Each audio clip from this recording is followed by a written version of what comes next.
സാംസങ്ങിന്റെ Samsung tab S10 FE എന്ന പുതിയൊരു ടാബ്ലറ്റ് ഇപ്പം ഇന്ത്യൻ മാർക്കറ്റിൽ ലോഞ്ച് ചെയ്തിട്ടുണ്ട്. ഈ ഒരു ടാബ്ലറ്റ് 43,000 രൂപ പ്രൈസ് റേഞ്ചിലായിട്ടാണ് വരുന്നത്. ഈ ഒരു വീഡിയോയിൽ നമ്മൾ നോക്കാൻ പോകുന്നത് സാംസങ് ടാബ് S10 FE എന്നുള്ള ടാബിനെ പറ്റിയിട്ടാണ്. നമ്മൾ ആദ്യം ഫീച്ചേഴ്സും കാര്യങ്ങളൊക്കെ നോക്കുകയാണെന്നുണ്ടെങ്കിൽ ഡിസ്പ്ലേയുടെ കാര്യത്തിൽ സാംസങ് ടാബ് S10 FEയിൽ 10.9 ഇഞ്ചിന്റെ ഡിസ്പ്ലേ സൈസാണ് വരുന്നത്. WUXGA+ ഡിസ്പ്ലേ ആണ് വരുന്നത്. റെസൊല്യൂഷൻ വരുന്നത് 1440x2304 ആണ്. പിന്നെ ഇതിൽ TFT LCD ഡിസ്പ്ലേ കൊടുത്തിട്ടുള്ളൂ. ഈ ഒരു പ്രൈസ് റേഞ്ചിൽ അമലിന്റെ ഡിസ്പ്ലേ ഉണ്ടായിരുന്നെങ്കിൽ നന്നായേനെ എന്നുള്ളൂ. പക്ഷേ ഈ ഒരു പ്രൈസ് റേഞ്ചിൽ LCD പാനലാണ് എന്നുള്ളത് വലിയൊരു പ്രശ്നമായിട്ട് പറയാനും പറ്റില്ല. ടാബുകളുടെ കാര്യത്തിൽ ഫോണുകളാണെന്നുണ്ടെങ്കിൽ നമുക്ക് അമലിന്റെ ഡിസ്പ്ലേ എക്സ്പെക്ട് ചെയ്യാൻ പറ്റുള്ളൂ. പിന്നെ ഇതിൽ 90 ഹെർട്സിന്റെ റിഫ്രഷ് റേറ്റ് ആണ് സപ്പോർട്ട് ചെയ്യുന്നത്. ഇപ്പോൾ ഈ ഒരു പ്രൈസ് റേഞ്ചിൽ വരുന്ന ഒരു ടാബിൽ നമ്മൾ 120 ഹെർട്സിന്റെ റിഫ്രഷ് റേറ്റ് എക്സ്പെക്ട് ചെയ്യുന്നുണ്ട്. പക്ഷേ ഇവിടെ അത് മിസ്സിംഗ് ആണ്. 90 ഹെർട്സിന്റെ റിഫ്രഷ് റേറ്റേ വരുന്നുള്ളൂ. അത് കുറച്ച് ഡിസപ്പോയിന്റിംഗ് ആയി എന്നാണ് എനിക്ക് പേഴ്സണലി തോന്നിയിട്ടുള്ളത്. പിന്നെ പീക്ക് ബ്രൈറ്റ്നസ് വരുന്നത് 800 നിറ്റ്സ് ആണ്. അപ്പോൾ ഡിസ്പ്ലേ ഫീച്ചേഴ്സ് മൊത്തത്തിൽ നോക്കുമ്പോൾ അത്ര മികച്ചത് എന്ന് പറയാൻ പറ്റില്ല. ഇനിയിപ്പോൾ അമലോഡ് ഡിസ്പ്ലേ കൊടുത്തിട്ടില്ലെങ്കിലും അറ്റ്ലീസ്റ്റ് ആ 120 ഹെർട്സിന്റെ റിഫ്രഷ് റേറ്റ് എങ്കിലും കൊടുക്കായിരുന്നു. പിന്നെ side mounted finger print sensor ഇതിൽ വരുന്നുണ്ട്. ഈ ഒരു ടാബിന്റെ വെയിറ്റ് വരുന്നത് ഏകദേശം 497 ഗ്രാം ആണ്. തിക്നെസ് വരുന്നത് 6 mm ആണ്. പിന്നെ ഈ ഒരു ടാബിൽ S Penന്റെ സപ്പോർട്ടൊക്കെ വരുന്നുണ്ട്. IP68 റേറ്റിംഗ് സപ്പോർട്ട് ചെയ്യുന്നുണ്ട്. നല്ലൊരു IP റേറ്റിംഗ് ആണ് ഇത്. പിന്നെ ഈ ടാബിന്റെ ഗ്രേ, അതുപോലെ തന്നെ ലൈറ്റ് ബ്ലൂ, സിൽവർ എന്നീ കളർ വേരിയൻസ് ആണ് ഇപ്പോൾ ലോഞ്ച് ചെയ്തിരിക്കുന്നത്. ഇനി പ്രോസസറിന്റെ കാര്യം പറയുകയാണെന്നുണ്ടെങ്കിൽ എക്സിനോസിന്റെ 1580 എന്ന പ്രോസസറാണ് ഈ ടാബിൽ വരുന്നത്. ഒരു 43,000 രൂപ പ്രൈസ് റേഞ്ചിൽ ഈ ഒരു പ്രോസസർ എങ്ങനെയുണ്ട് എന്ന് വെച്ചാൽ അത്ര മികച്ച പ്രോസസർ അല്ല. അപ്പം പ്രോസസർ അത്ര ബെസ്റ്റ് ഒന്നുമല്ല, ജസ്റ്റ് ആവറേജ് ആയിട്ടുള്ള ഒരു പ്രോസസർ മാത്രമേ ഇതിൽ കൊടുത്തിട്ടുള്ളൂ. അപ്പം ഈ ഒരു പ്രൈസ് റേഞ്ചിനനുസരിച്ചിട്ടുള്ള വളരെ മികച്ചൊരു പെർഫോമൻസ് ഒന്നും ഇതിൽ എക്സ്പെക്ട് ചെയ്യേണ്ട. പിന്നെ ഈ ഒരു ടാബിൽ വൈഫൈ മാത്രം സപ്പോർട്ട് ചെയ്യുന്ന വെർഷനും 5G സപ്പോർട്ട് ചെയ്യുന്ന വെർഷനും വരുന്നുണ്ട്.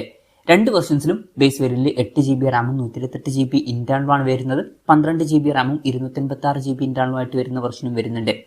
പിന്നെ ഈ ഒരു ടാബിൽ മെമ്മറി എക്സ്പാൻഡ് ചെയ്യണമെന്നുണ്ടെങ്കിൽ മെമ്മറി കാർഡ് സ്ലോട്ടും കാര്യങ്ങളൊക്കെ വരുന്നുണ്ട്. നോക്ക് സെക്യൂരിറ്റി എന്നുള്ള ഫീച്ചർ ഇതിൽ കൊടുത്തിട്ടുണ്ട്. പിന്നെ ഡ്യുവൽ സ്പീക്കേഴ്സേ ഇതിൽ വരുന്നുള്ളൂ. ഈ ഒരു പ്രൈസ് റേഞ്ചിൽ വരുന്ന ഒരു ടാബിലൊക്കെ കോഡ് സ്റ്റീരിയോ സ്പീക്കേഴ്സ് തന്നെ കൊടുക്കായിരുന്നു. ആൻഡ്രോയിഡ് 15 ബേസ് ആയിട്ടുള്ള 1 year സോഫ്റ്റ്വെയർ ആണ് ഈ ടാബിൽ വരുന്നത്. ക്യാമറയുടെ കാര്യം പറയുകയാണെന്നുണ്ടെങ്കിൽ ടാബിന്റെ പിന്നിൽ 13 മെഗാ പിക്സൽ ക്യാമറ സെൻസറാണ് വരുന്നത്. ഫ്രണ്ടിൽ 12 മെഗാ പിക്സൽ സെൽഫി ക്യാമറയും കൊടുത്തിട്ടുണ്ട്. ഇപ്പൊ ടാബുകളുടെ കാര്യത്തിൽ ഈ ഒരു ക്യാമറ സ്പെസിഫിക്കേഷൻ ഓക്കെ ആണ് എന്ന് പറയാവുന്നതാണ്. കാരണം ടാബ് എന്ന് പറയുന്നത് അത്ര ക്യാമറ ഫോക്കസ്ഡ് ആയിട്ടുള്ള ഒരു ഡിവൈസ് അല്ല. പൊതുവെ ടാബുകളിൽ ഈ ഒരു ടൈപ്പ് ക്യാമറ സ്പെസിഫിക്കേഷൻ തന്നെയാണ് കാണാറ്. പിന്നെ ബാറ്ററിയുടെ കാര്യത്തിൽ 8000 mAh ബാറ്ററിയാണ് വരുന്നത്. തിരക്കേടില്ലാത്തൊരു ബാറ്ററി കപ്പാസിറ്റി എന്ന് പറയാം. ടാബുകളുടെ കാര്യത്തിൽ 45 വാട്ടിന്റെ ഫാസ്റ്റ് സപ്പോർട്ടാണ് വരുന്നത്. Type C ചാർജിംഗ് പോർട്ടും ഇതിൽ കൊടുത്തിട്ടുണ്ട്. പിന്നെ ഒരു കാര്യം എന്താ വെച്ചാൽ ടാബിന്റെ ബോക്സിൽ ചാർജർ ഉണ്ടാവില്ല. അത് നമ്മൾ സെപ്പറേറ്റ് മേടിക്കേണ്ടി വരും. അപ്പം ഇതൊക്കെയാണ് ഫീച്ചേഴ്സിനെ പറ്റി പറയാനുള്ള കാര്യങ്ങൾ. ഇനി വിലയുടെ കാര്യം പറയുകയാണെന്നുണ്ടെങ്കിൽ വൈഫൈ മാത്രം സപ്പോർട്ട് ചെയ്യുന്ന 8GB റാം 128GB ഇന്റേണൽ വെർഷന്റെ വില വരുന്നത് 42,999 രൂപയാണ്. 5G സപ്പോർട്ട് ചെയ്യുന്ന ഈ വെർഷന്റെ വില വരുന്നത് 50,999 രൂപയാണ്. പിന്നെ 12GB റാം 256GB ഇന്റേണൽ വെർഷന്റെ കാര്യത്തിൽ വൈഫൈ മാത്രം സപ്പോർട്ട് ചെയ്യുന്ന വെർഷന്റെ വില വരുന്നത് 53,999 രൂപയാണ്. 5G സപ്പോർട്ട് ചെയ്യുന്ന വെർഷന്റെ വില വരുന്നത് 61,999 രൂപയാണ്.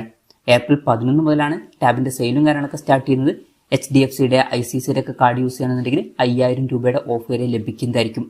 എന്തായാലും ഓവറോൾ നോക്കുകയാണെന്നുണ്ടെങ്കിൽ ഈ ഒരു പ്രൈസ് റേഞ്ചിൽ ഇതിൽ അത്ര മികച്ച ഫീച്ചേഴ്സ് വരുന്നുണ്ട് എന്ന് പറയാൻ പറ്റില്ല. അപ്പം ഡിസ്പ്ലേയിൽ നമുക്ക് 120 ഹെർട്സിന്റെ റിഫ്രഷ് റേറ്റ് മിസ്സിംഗ് ആണ്. അതുപോലെ തന്നെ പ്രോസസർ അത്ര മികച്ചതൊന്നുമല്ല. ബാറ്ററി സെറ്റപ്പും ഭയങ്കര ബെറ്റർ ആണ് എന്നൊന്നും പറയാനും പറ്റില്ല. തിരക്കേടില്ല എന്നേ പറയാൻ പറ്റുള്ളൂ. അതുപോലെ തന്നെ തിരക്കേടില്ലാത്തൊരു ക്യാമറ സ്പെസിഫിക്കേഷനും കൊടുത്തിട്ടുണ്ട്. അപ്പം മൊത്തത്തിൽ നോക്കുമ്പോൾ ഈ ഒരു പ്രൈസ് റേഞ്ചിൽ ഈ ഒരു ടാബിൽ അത്ര മികച്ച ഫീച്ചേഴ്സ് വരുന്നുണ്ട് എന്ന് പറയാൻ പറ്റില്ല.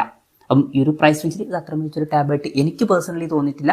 ഇതാണ് ഈ ഒരു ടാബിനെ പറ്റിയിട്ടുള്ള എൻ്റെ ഒരു പേഴ്സണൽ അഭിപ്രായം. ഈ ഒരു ടാബിനെ പറ്റിയിട്ടുള്ള നിങ്ങളുടെ അഭിപ്രായം ജസ്റ്റ് ഒന്ന് കമന്റ് ചെയ്യുക.